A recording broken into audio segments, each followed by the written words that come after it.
good adventures, everybody, and welcome to episode 32 of Books Cubed.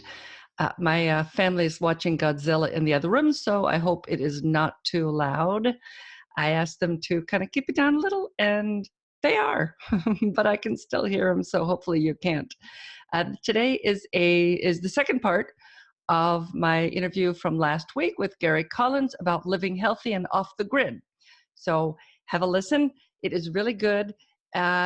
We tried to try the recipes. We talk about recipes in the end of his book about living healthy, and there's all kinds of great recipes there. And I went to the store and I picked up everything that I need, and I still haven't made any of them yet, but I will. And then I'll mention it when I do, but they look really great. So grab his book. The link is in the show notes. Try some of those recipes. Let me know if you do. Let me know what you think. And in case I forget to mention it at the end, which I probably will, next week I'll be talking about audiobooks. So make sure you come back, find out how you can get audiobooks for free. So have a listen. This is part 2 from Gary Collins and Living Healthy and Off the Grid. I'll see you after. The Decluttering was different because I had the name before Marie Kondo blew up with her show.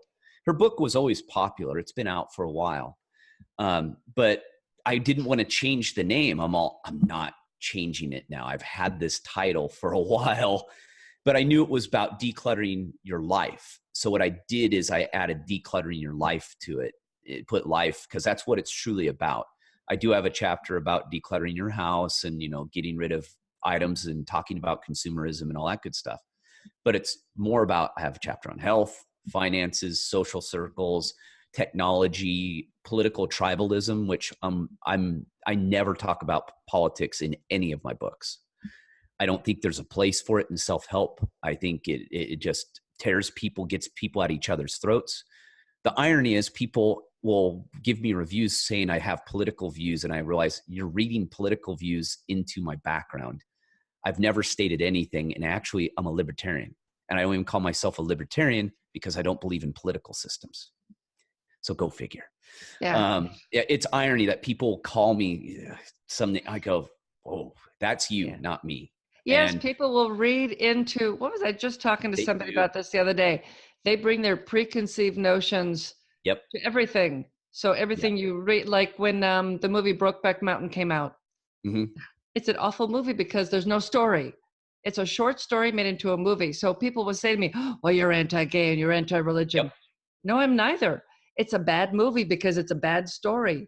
Thank Yep. God Anne Hathaway's hair changed constantly in the movie. It's the only thing that kept me riveted. I never watched it because everyone told me it was terrible. So It's why a would I watch that? bad movie. There's no story. There's plenty of other movies out there about relationships that are fantastic. There's no story. There's no dialogue. It's just awful. But anyway, so yeah, people will say to me, "Oh, it's like, no, it's your preconceived notion of how you think that I would react or whatever." And you know how it is. The bigger you get, the more criticism you get. So that's been a tough one growing over the last year. And now I make a full living as an author, which is pretty amazing. I was able to flip it so quick. But the ideas were there. The book's ideas were all there. I was in the writing of the book after going off the grid. So all the pieces kind of came together, and I had to put books out really fast though. People were starting to catch on that I'd created a little bit of a trend. And matter of fact, the book just came out not too long ago, and they pretty much copied the concept of one of my books. Jeez. And I've had the cover of my RV living book stolen twice. Same photo. They went and used the same photo, used a similar title. And you're like, oh, but we know that's the industry. Yeah. And that's the thing, is it's discouraging. And I think a couple reviews, dingers, have been from competitors trying to gain up, because I've noticed people are targeting my books, which is fine. That's how ads work. I'm totally fine with that. But I had to build things really quick because I realized the indie movement was taking off. And when something takes off like that, it brings in the bad, because now we got people who think they can make money writing books, right? They go, "Oh, I can sit in my robe, get fed grapes, and all I got to do is copy other people's books. I'm going to make some money." So I know that the brand was me, but I had to get things out quick. I had to get ahead of them so they couldn't copy everything as I went. Not that I say I was going to be that great. I just knew if anything hit, it was going to probably get copied, as everyone has learned. Everyone who's been a successful writer, and I'd say that loosely for me, trust me. But you know what I mean? Everyone, it's kind of a dirty little secret, but it's flattering too. You go, hey, I must be doing something right. Yeah, you must be. Yeah, because they're looking at that and going, oh, yeah, I can make money too. Okay, so before we're going to run a little long here, but before you go, got to ask you about your MS in forensic science. Okay. So were you interested in did you work in forensic science at all? I used some of the schooling in investigations for sure. One of my specialties was interrogations. That's one of the things I was pretty highly trained at and was pretty good at. But I also used document examination. I would go into, it gave me the ability to go into labs too. If, we were doing an investigation, I could go in the lab and I knew what the equipment did. I didn't get to use it, and I didn't work in forensics, but I was able to use the tools that I learned from the degree in investigations, which helped out, especially like question documents was a big one. I could do basic handwriting analysis because I had enough training in it. I couldn't be testify in court as an expert, but I had enough to get it to the expert. So I could tell and go, no, that's their writing, or it's not. I could at least get it to the next step.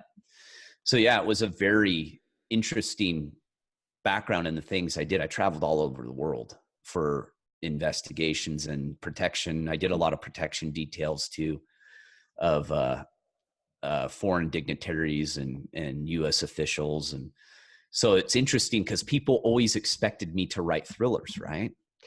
That's what I was just going to ask, because you're talking about writing fiction. Are you going to be writing thrillers?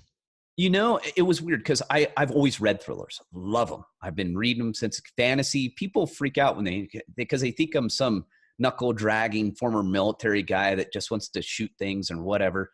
I go, no. I grew up reading fantasy.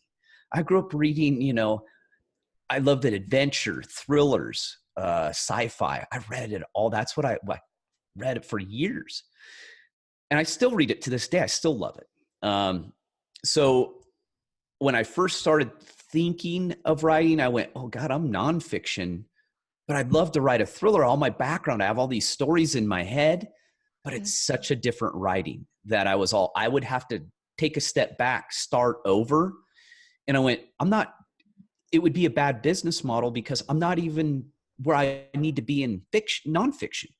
So what I did is I ran into someone and I realized I'd probably be better utilized as a consultant and as a possible co-author. Well, luck had it. I've only been to 2 writing conferences. You do not want to do things my way. This has been an overnight success that took a decade. So I didn't go to them. I didn't have time. I was building a house, I was moving back and forth and trying to run a business because I ran a business and I was running other businesses. I was a college professor. I mean, I was doing whatever it took to pay the bills. And so I met at the first conference, I ran into a couple of people and they go, man, with your background. And I kind of sat there and I went, huh. And sure enough, I run into another writer. I guess I can say it's AC Fuller. Me and him have become friends. Oh, okay. And we sat down and I introduced myself. I said, hey man, I've read one of your books. It's pretty good. And he goes, oh, thanks. And I go, yeah, no, I like the direction where you're going with it. And he goes, what's your background? I told him, I write nonfiction, this stuff, and this is where I'm at. And I go, yeah, I did a lot of, law enforcement, taught it. And he goes, I think we need to talk a little more. And I go, I agree. I think there might be something there because I think your stories are good. I think I could add something to them. And so we started talking and that came. And then a couple other people were all, hey, would you do some consulting? And I realized I have a whole nother business model that I haven't even fully explored, but we have a project that is pretty exciting and we're waiting for an answer. I'll just put it that way. Yeah. We've already written, we've already pitched, and we're just waiting to see what happens.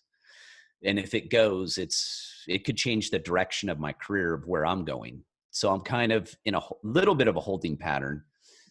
He is worse than me, but we're just trying to figure out, but I'm going to continue obviously with my nonfiction and helping people out. And I'm hoping to help authors out because I think my system, I didn't realize, is pretty efficient. And I created it all on my own. I mean, the only problem is most people at these conferences are fiction writers. It's a different Yeah. deal. It's a totally different deal. And I don't know if it would resonate as well with them. I think a lot of it would. I think writing off on a non-schedule, Yeah. that might be a little trickier. Yeah. It's there were quite a few.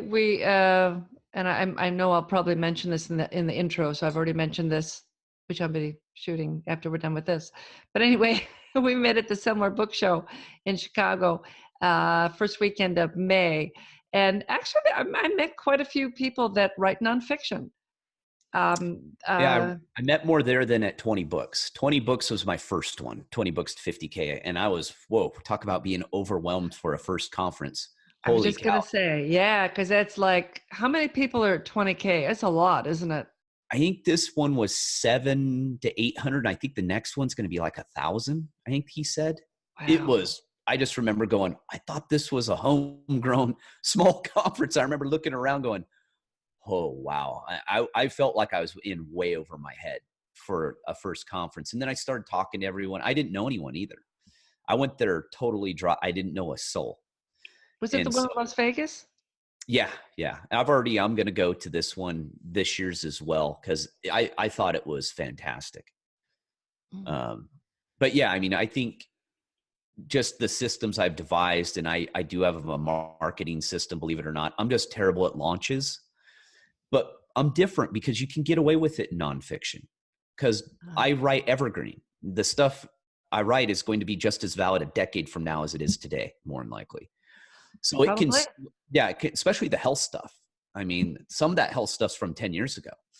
So I wrote some of that a long time ago. So it just kind of, it can evolve and it can grow and grow on its own. Fiction, you have to definitely have a better and different marketing. And I don't use social media, which blows people. I got rid of it a year ago. You can't do, I do not think in today's fiction world, I don't think you could do that. I really don't. No, you really need, yeah. I do a little bit of social media. I don't do as much as I should. I spend more time promoting the show than I do my own books, which is probably bad, but I only have 2 out. So once I have more, I'm sure that will change probably. Yeah, Oh, but how I many like books your, do you have out right now? sorry, How many books do you have out right now, Melissa? I went and looked. I forgot. I looked probably after I just met you. 2.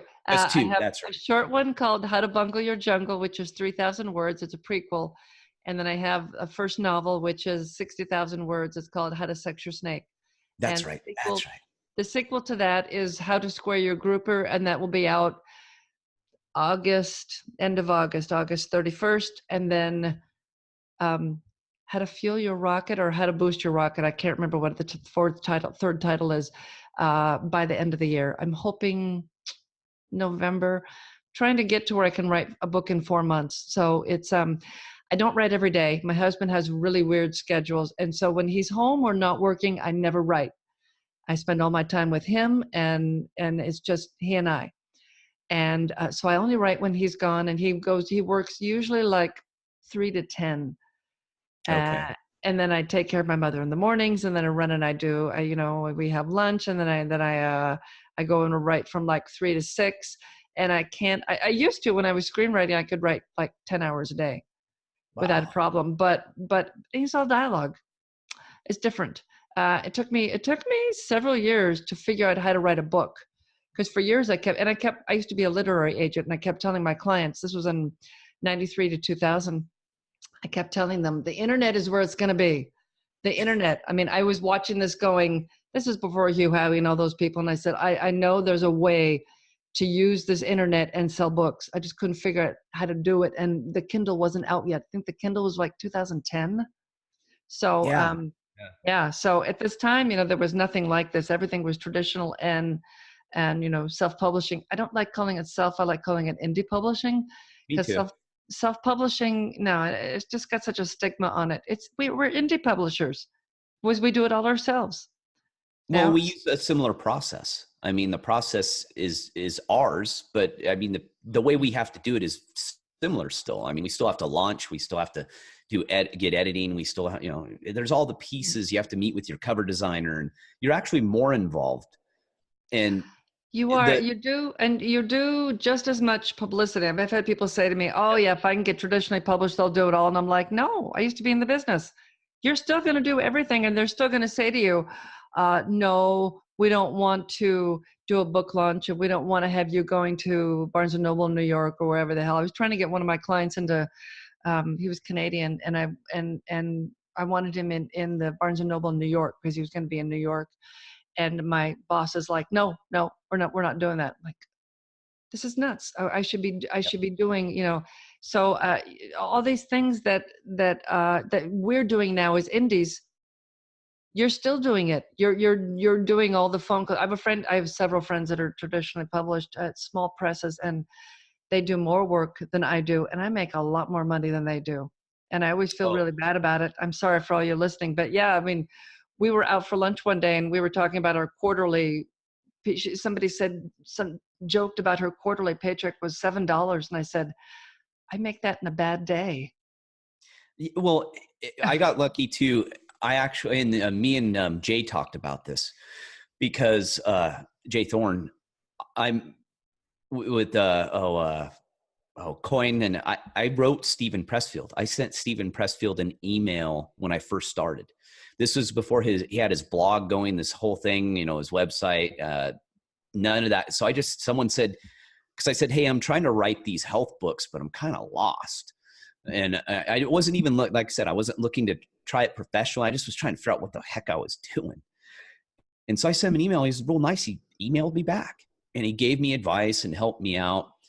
Then I met Gary Taubes, who wrote Good Calories, Bad Calories, because I was in the health world. And so me and him crossed paths, and I've interviewed him a couple of times over the years. I used to write for Paleo Magazine. And so he told me, he kind of gave me the nuts and bolts of the industry. I was appalled. I went, I think that's what threw me off from trying to pursue it. I think I was half-assing everything because he scared me. Because he told me how much he made. He told me how his agent works. And I was like, there's no way I'm going to make it in this field. There's no way. But he did give me really good advice. He said, Gary, just suck it up. If you can do it on your own, do it on your own. And so I did. I just sucked it up, ground it out, put out, some not so good stuff here and there, but figured it out. And you're right. The money I make now, comparably, if I was traditionally published with all these books right now, I'd be at work right now. I mean, there's no way. It's that bad. And it sucks. But I think that's where the indie world is growing so fast, is because some of the traditionally published authors are all, what am I doing? Yeah, you're hearing that more and more, that traditionally published authors have, yes, I'm hybrid. I'm hybrid, and I've got, this many books with this publisher, but I've got this new series and I'm publishing them myself. And I hear that. I listen to tons of I love podcasts, and I listen to them all day long. And they're just wonderful. And I've listened to so many authors, like you said, that they're not making any money from traditionally publishing. And these are some people that are books that are big books, and they're still having to write more and self-publish to be able to make ends meet.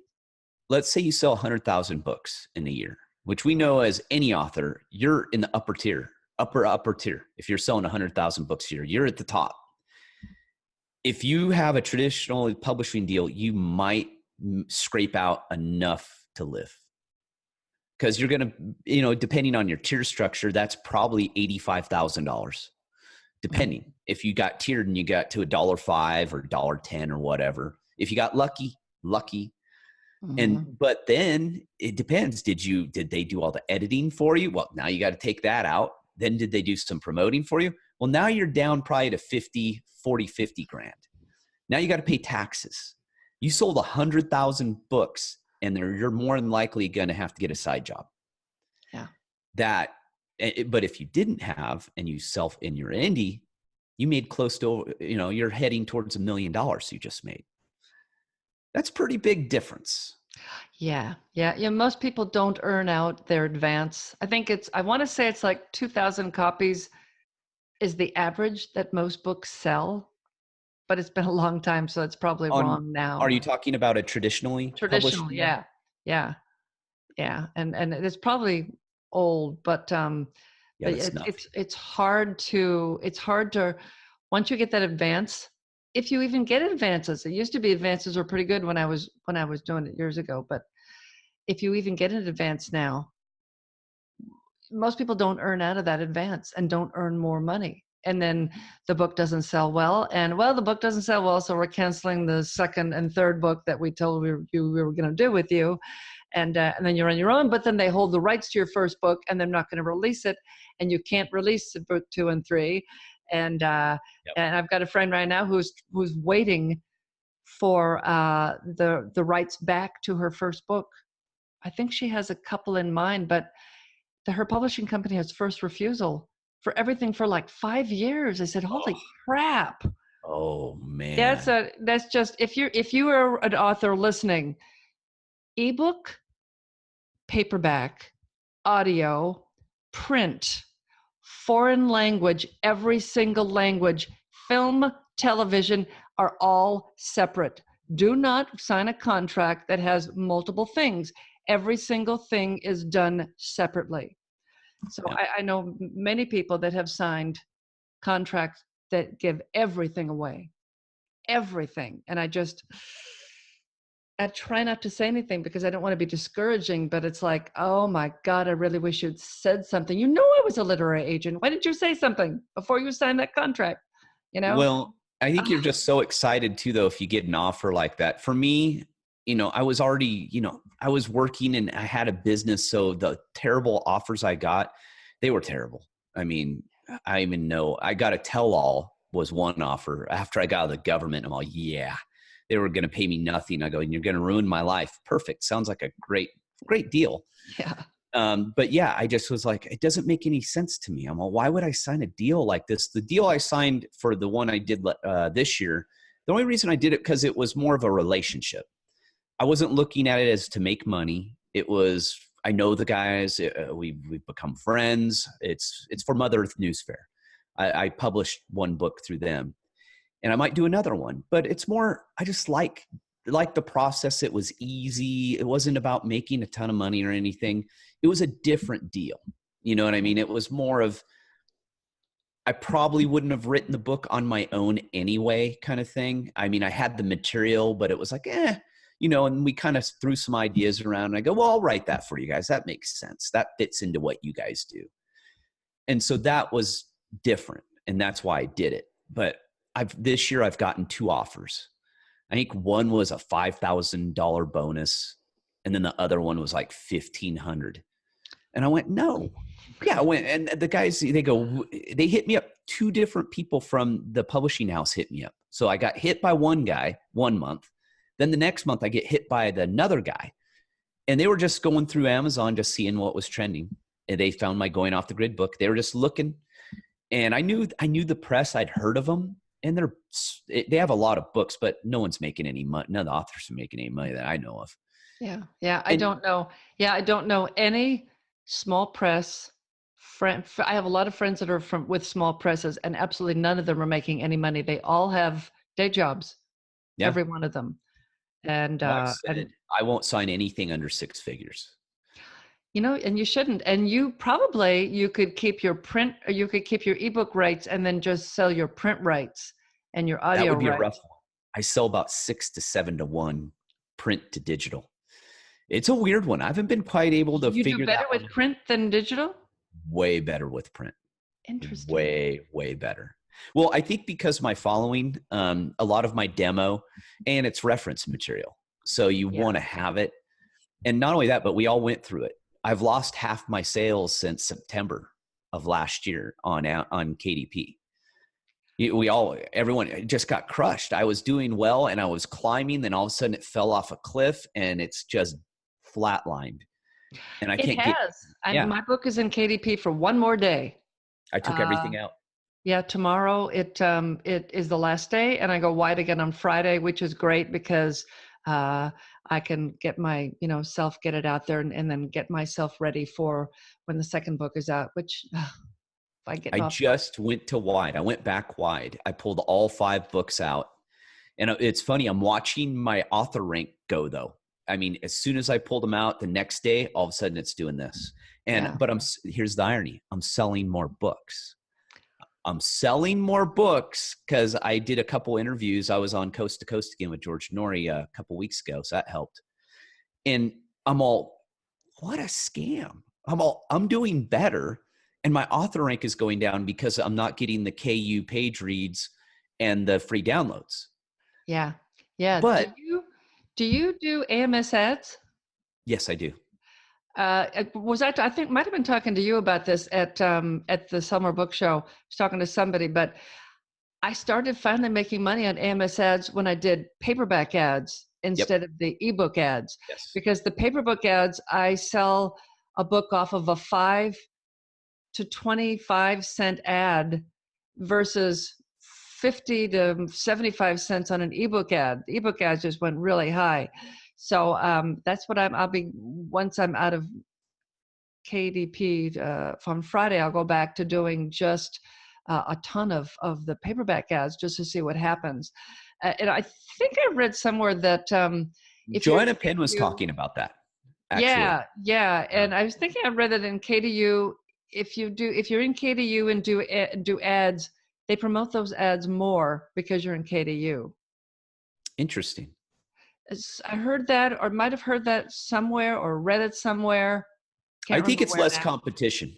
That's what I personally believe it is. I think that with the kind of, like I said, people trying to make a quick buck, that they just throw ebooks into KDP and it's flooded. And now you have to pay to play. If you're not running ads, you're not Yeah. selling anything. Oh And I yeah. think that's Yeah. what happened. I think KDP got saturated and it's just too much competition. And because it was funny when Joanna started talking about it, I'd been doing paperback ads for a couple months prior to her mentioning that. I went, why is my paperback doing so much better? I run hardly any ads on KDP now. I literally stripped everything down and took all my ads out, and I focus on paperback only. I do it a little differently. I only want to go into it. I have a different system that most authors can't do, but it's because I'm set up with a distributor. Some people can figure it out, Yeah. but I have a different way I have to do things. So it's taught me the systems a little better. They work differently. And the way that I know, it's not algorithms. I think it's competition. I think it's just totally, the bids are lower. I Yeah. think your placement's better. Well, with my paperback ads, I don't sell paperbacks. I sell ebooks. They click on the paperback ad, and then they buy the ebook. Oh, yeah. Okay. So I'm making more money because of that, which is fine. I think I make I don't know, $4.40 on a paperback and $2.70 on an ebook. But if it's a nickel click, I've made a lot more money Yeah. versus the ebook. But yeah, I think it's people see the paperback ad, and then they go and they look and they see that I've got an audio and I've got ebooks, and sometimes they rent the audio. I think we've made $20 in 6 months. Well, and that's the thing too, is I'm worried that now that KDP got rid of Create Space, basically now they're doing print on demand. I'm worried that now it's going to saturate. Once people figure it out, they're going to all start advertising on the print side. They might. Yeah, I guess I shouldn't talk about it. Pretend you didn't hear that. I Oh, didn't say anything Joanna about. let that out of the bag a long time ago. So I just found But it interesting. it would surprise me. I listen to her all the time, and I talked to so many people at Summer Book Show. We were talking about ads, and I kept saying, advertise, pay your paperback, and don't advertise the ebook, and they'll still buy the ebook, and they're like, oh, I hadn't thought of that. So people aren't listening, I guess. Well, I just think the ebook side, it's just easier, and a lot of people too. You got to remember they only have an ebook. That's true. like you, but it's tricky. You got to learn the systems, but it scares me. I always feel like the bottom could fall out at any time. And Yeah. that's why I've been proactive of going wide. Now I said, you know what? I've got to go wide. I need to get audio versions done in the next year. I need to get all my books caught up because I just think the rules of the game can change so quickly that you're making a living one day, next week, you're not. And Yeah. nothing's changed. You're selling the same amount of books, just they changed the terms on you. Or again, like they changed the algorithm, Yeah. which they did in September, and that killed a bunch of people. I mean, that knocked a bunch Yeah. of people out. Yeah. You lose Yeah. half of your earnings overnight. Yeah. That's hard to recover from. It really Yeah. is. Yeah. Yeah. It's another reason to have a mailing list. Do you have a mailing list? How do people find you?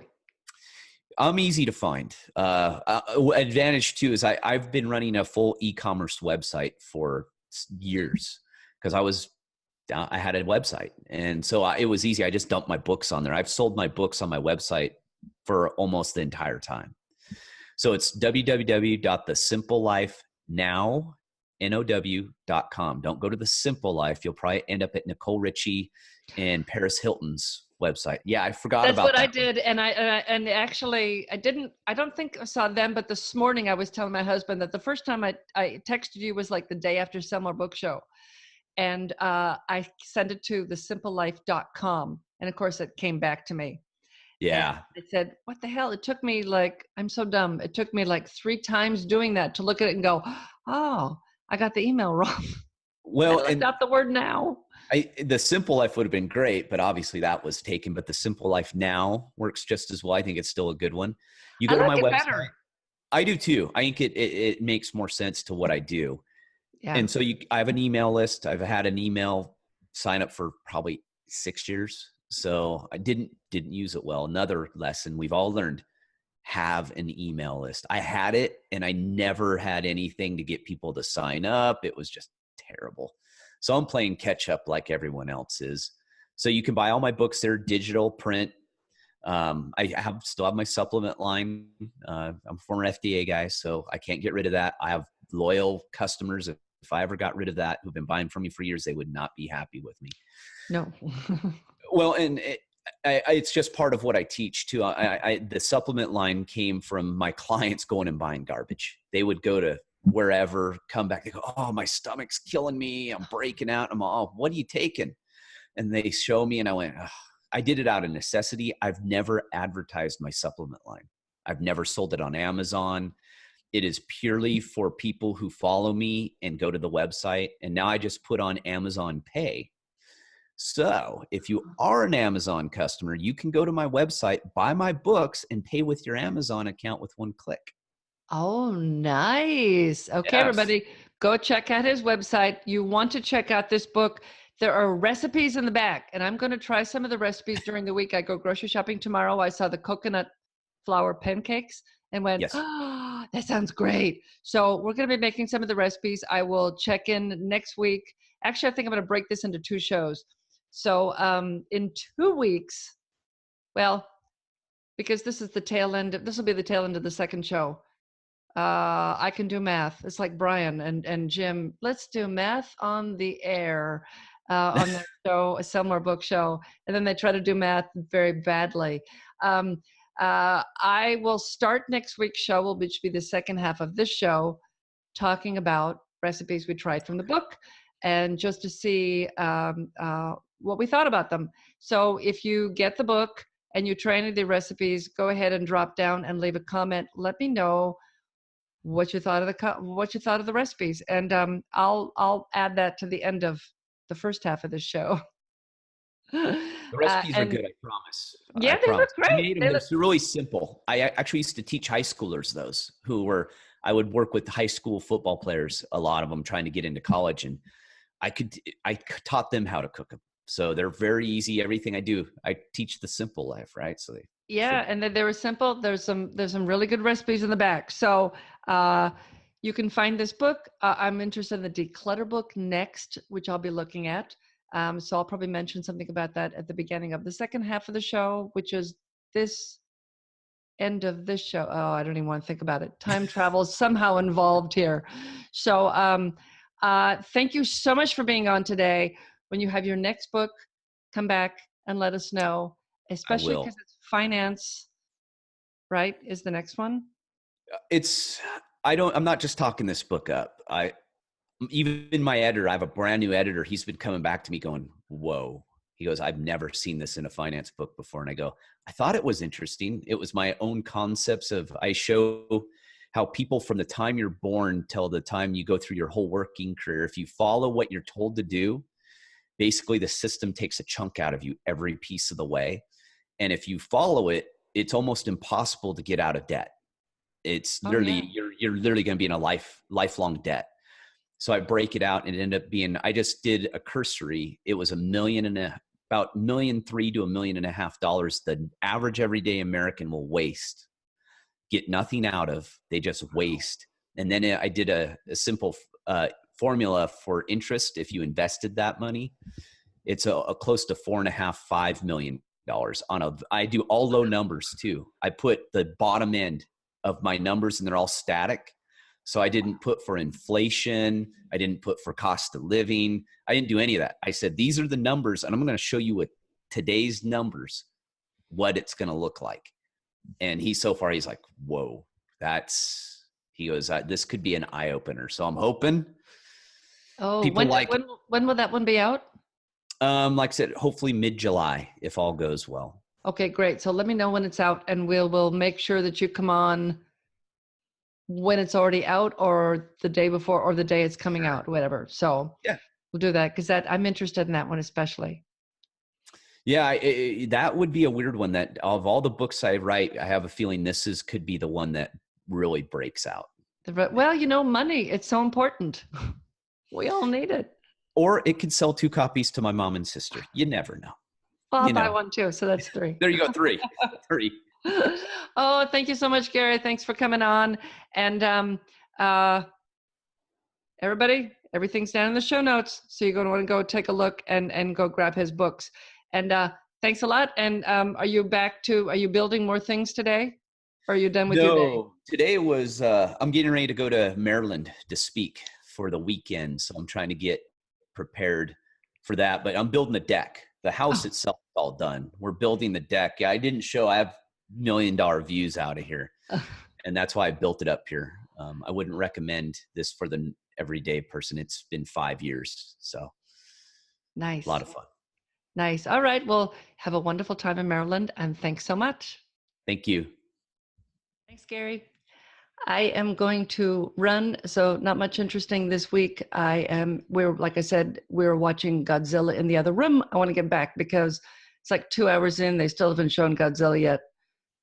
And I want to be there when they finally show him for the 10 or 15 seconds that they do. The American versions are terrible about showing Godzilla. It's awful. So I don't know. It's one of the early versions. I can't remember which one it is. Bryan Cranston's in it. So whichever one that is, that's the one it is. So anyway, leave a comment if you have a comment. Drop me a note. Tell me what's going on in your lives. I will see you next week for audiobooks. And in the meantime, go read a good book.